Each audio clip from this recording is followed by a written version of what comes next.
Pessoal, bom dia. Vamos dar continuidade aí ao nosso conteúdo de biologia e agora nós vamos começar a parte de genética, né? Tenho certeza que muitos já estavam ansiosos e uns aí têm um pouco de receio, mas é uma matéria gostosa de estudar. Então, abra o livro de vocês lá na página 443. Então, eu montei aqui para vocês um esqueminha para ficar mais fácil para vocês entenderem. Então, aqui, o que a genética ela vai ver? Então, ela é uma parte da biologia, tá? Que ela vai estudar a parte da hereditariedade, né? Que vem dos pais e que vão ser passadas para os filhos. O que quer dizer isso? Todas as características, as heranças que vão ser passadas dos pais para os seus filhos através das gerações, né? E eu coloquei aqui para vocês qual é o objetivo de estudar a genética, por que a genética é importante. Então, foi descoberto que a genética é importante para selecionar cruzamentos, né? Entre animais, cruzamento entre vegetais, para melhorar o cultivo, de achar espécies mais produtivas, principalmente na parte aí da parte de vegetação, para evitar pragas, doenças. Então, separa as melhores, né? Para ser mais resistente. Então, indicar a probabilidade de um casal ter filhos com certos problemas hereditários e poder evitá-los ou tratá-los. Então, ela tem a sua grande importância dentro da sobrevivência dos seres vivos. E não somente dos humanos, mas sim dos seres vivos no geral. Quem foi o grande, iniciador aí do estudo da genética? Foi um monge chamado Gregor Mendel. Aí é considerado aí o pai da genética. Então eu coloquei aqui até para vocês que nós vamos ver hoje, a primeira lei de Mendel. Os estudos dele, ele usou aí como uma ervilha chamada ervilha de cheiro. Era uma ervilha, o nome dela genético é chamado Pisum sativum. Então por que ele escolheu essa ervilha? Então ele vivia no mosteiro e ele fazia esses cultivos, essas pesquisas. Então ficou anos e anos. Por quê? Porque ela tem várias vantagens. Primeira delas, fácil cultivo.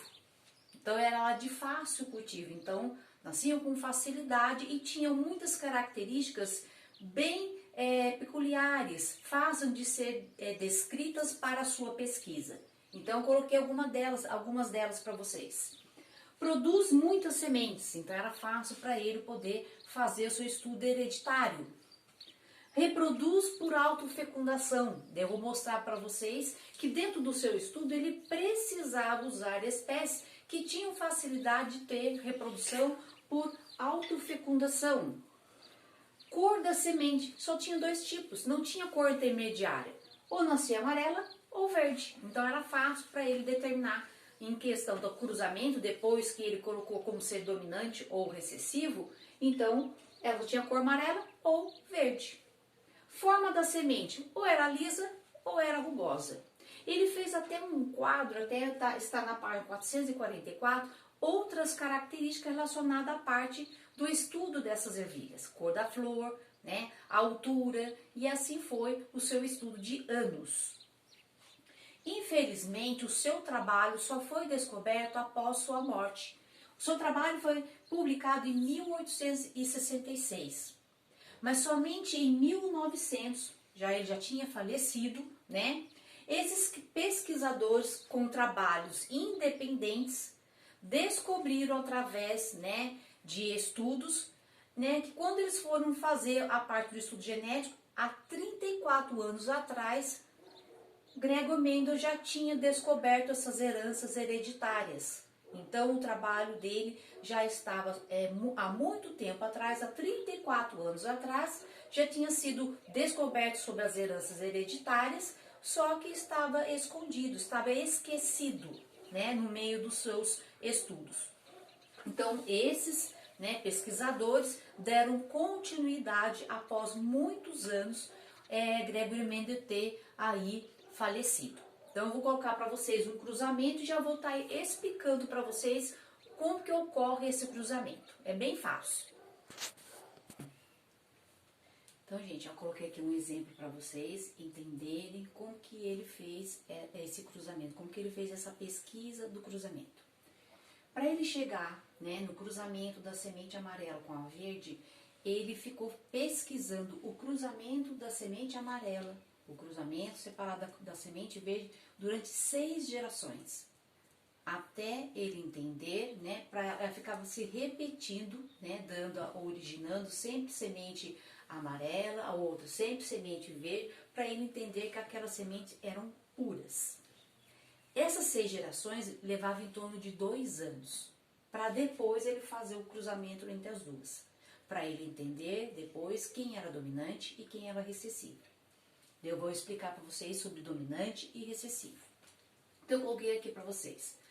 Aqui eu coloquei, ele fez o cruzamento da semente amarela, sendo uma semente masculina, tá? Fazendo um cruzamento com a semente verde. Coloquei uma representação aqui feminina.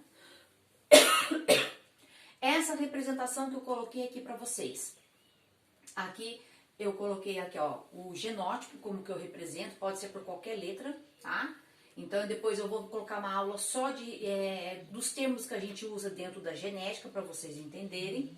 Usei a letra A, porque eu uso, né, a inicial da letra que se inicia ao termo, a característica dominante. No caso aqui vocês vão descobrir que é a amarela, semente amarela, então usei a inicial A.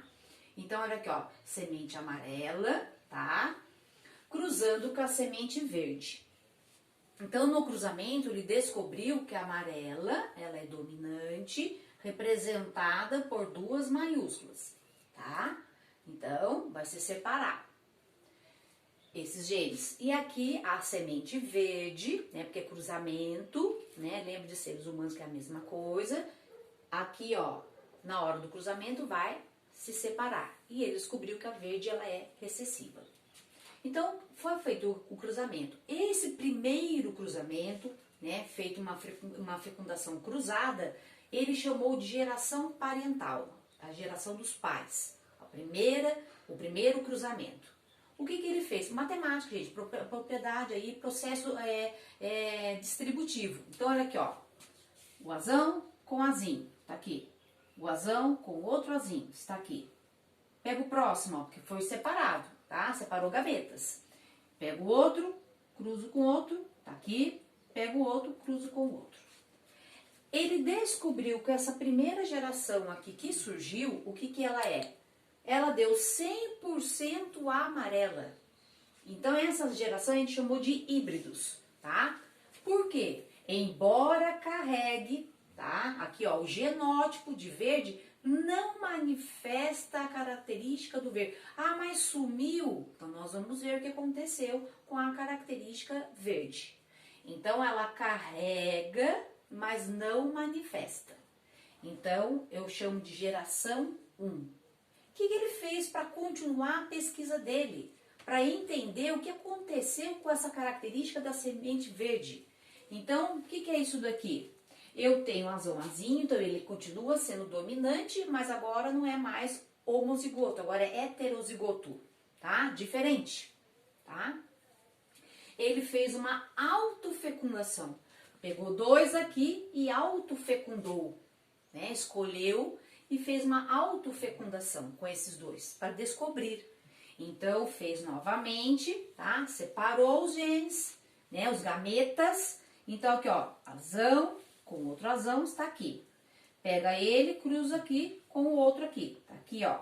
Pega esse azinho, cruza com azão, está aqui, ó. E esse azinho com outro azinho. Apareceu aqui novamente a semente verde. Então, ela não morreu, ela não sumiu. Ela somente não conseguia se manifestar. Foi assim que ele descobriu sempre o quê? De características serem dominantes ou recessivas. Então, eu carrego, mas não manifesto, tá? Então, aqui, o que ele observou na geração F2, né? Após a autofecundação, que 75% vão ser amarelas, tá? Onde eu vou ter aqui, ó, 25% homozigoto, aqui, ó, heterozigoto, e eu vou conseguir ter uma possibilidade de nascer sementes verdes. Então, elas apareceram aqui, tá? Esse tipo de cruzamento, quando eu vou cruzar dois puros homozigoto, ó, homozigoto, homozigoto. Homozigoto quer dizer que os genótipos são iguais, ou dominantes ou recessivos. Vamos falar grosso modo, tá? Dominante, 2 letras maiúsculas. Recessivo, 2 letras minúsculas, tá? Dominante homozigoto, certo? Recessivo sempre minúsculo. Então aqui vai ter o quê? Ele provou que o verde não sumiu. Ele somente no primeiro cruzamento não conseguia se manifestar. E no segundo cruzamento, após ocorrer a autofecundação, se manifestou, pode se manifestar, ter possibilidade de manifestação em 25%. Esse tipo de cruzamento, quando faz a autofecundação, sempre vai dar a mesma coisa, 3:1, tá? Então sempre vai dar 3 dominantes para 1 recessivo. Como que chama essa lei? Lei da segregação de fatores, tá? Coloquei aqui para vocês. Todas as características de um indivíduo são determinadas por genes que se segregam, tá?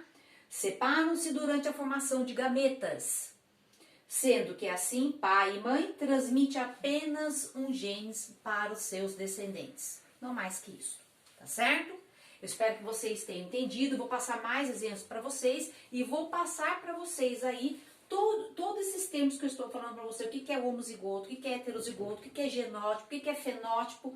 Fenótipo é o que eu estou vendo, ó, isso daqui, semente amarela, é o que eu estou vendo, tá? É a característica que vai sendo mostrada, que muitas vezes pode receber influência do ambiente. Genótipo é o que está nos genes, né? Que são aqui para nós representados aí por letras, tá certo? Homozigoto é quando eles são iguais. Heterozigoto, diferentes. Aqui, homozigoto, iguais, e recessivo, quando eles são aí minúsculos, tá certo? Então, eu espero que vocês tenham entendido a primeira parte, o início aí, né, da explicação da primeira lei de Mendel, tá? Um bom dia para vocês, hoje não tem tarefa.